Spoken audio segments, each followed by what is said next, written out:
Janagama RTC చౌరస్తాలో BRS నేతలు శ్రేణులు ఆందోళన చేపట్టారు. లగచర్ల రైతులపై అక్రమ కేసులు పెట్టి జైలులో నిర్బంధించినందుకు వారు నిరసన కార్యక్రమం నిర్వహించారు.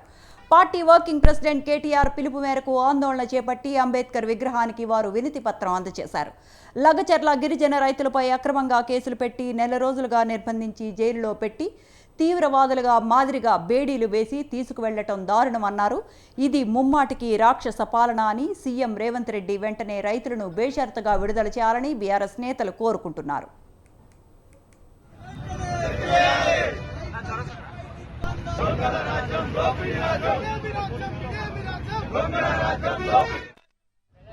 బీఆర్ఎస్ పార్టీ పట్టణ కమిటీ మరియు జనగామ మండల కమిటీ ఆధ్వర్యంలో లగచర్లలో గిరిజన రైతులపై అక్రమంగా కేసులు పెట్టడంతో పాటు నెల రోజుల పాటు నిర్బంధించి వాళ్ళని జైల్లో ఉన్న వారిని కూడా ఒక తీవ్రవాది కన్నా అధ్వానంగా వేడీలు వేసి తీసుకురావడం చాలా దారుణం. ఎందుకంటే ఈరోజు ఒక రైతు వీర్యానాయక రైతు నాకు హార్ట్ స్ట్రోక్ వస్తుందంటే ఈరోజు అతన్ని హాస్పిటల్కు చిత్రహింసలు పెట్టుకుంటూ వేడీలు వేసి తీసుకురావడం నిజంగా దారుణం. ఎందుకంటే ఇది ముమ్మాటికి రాక్షస పాలన.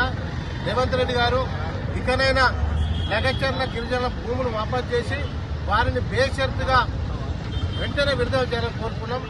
మన బీఆర్ఎస్ పార్టీ పట్టణ కమిటీ మరియు జనగామ మండల కమిటీ ఆధ్వర్యంలో లగచర్లలో గిరిజన రైతులపై అక్రమంగా కేసులు పెట్టడంతో పాటు నెల రోజుల పాటు నిర్బంధించి వాళ్ళని జైల్లో ఉన్న వారిని కూడా